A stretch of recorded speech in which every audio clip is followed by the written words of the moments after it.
But to me, the highlight for my year is Constitution Day. And when I talk, I had some teachers tell me, you had me crying. Because they asked me, the kids will ask, where's the best place you ever visited? And bar none, Fort McHenry. Do you know Fort McHenry?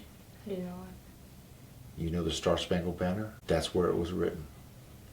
That's where the British were attacking in the War of 1812. Were attacking Fort McHenry. The year was 1814. And the commander of Fort McHenry went and ordered the quartermaster to bring the largest U.S. flag that we had. And he raised it. And the bay is full. We're outnumbered. They have, I don't know how many ships, but I'm pretty sure it was close to 100 warships out there. And the admiral says, shoot that flag down. And they tried. And that's why the Star-Spangled Banner says, can you see by dawn's early light? Because it's morning. And the battle has been going on all night long. The rockets' red glare. The bombs bursting in air. Francis Scott Key saw that. He was an attorney, by the way. But he was trapped on a British vessel. They held him there. And he's seeing this. Oh, can you see? And yes, you could. I got to see a documentary on it. Men were rushing to the pole to keep the flag up. Under fire. Well, we got to visit it. The ship my destroyer did. And we played a football game there. And it was beautiful. And I'm like, I can't believe I'm here. And I go, this is fantastic. And the other guys are like, what are you talking about, Duke? I said, this is Fort McHenry. Yeah, we can read. Fort McHenry. I said, the War of 1812. When was that? He likes history. You're not making any sense. I said, Francis Scott Key? The Star-Spangled Banner? The national anthem? These guys were clueless. And so I explained it to them. And they go, that's where the song comes from? Yes. This is where the song came from. This is where it was written. Out of all the places I've been, and I've been to a lot of pretty places, don't get me wrong, but Fort McHenry, being there, to me. To other people, maybe not. Me, when I sing the song, the national anthem at the football games, and I salute, because I'm authorized to salute, because I'm a veteran of the United States, this is what I look like. She doesn't see it, because she's looking at the flag, but this is what I'm doing.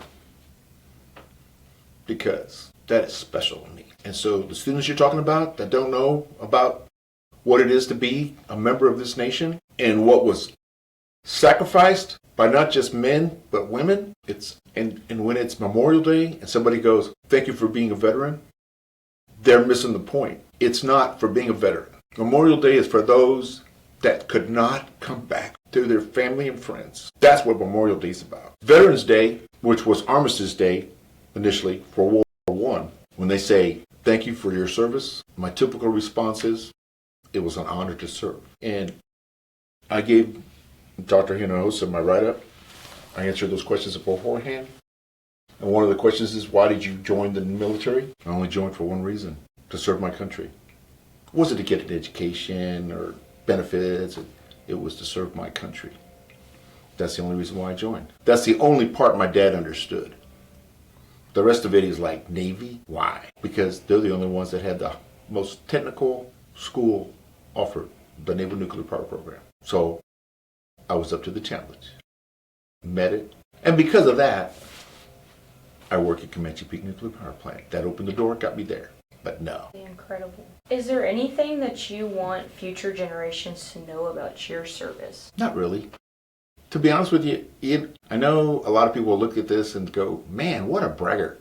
Because for whatever reason, I've got a gift that God has given me that makes it easy for me to learn. Because I'm the chief electrical engineer. But it's not because I went to school. It's because I read.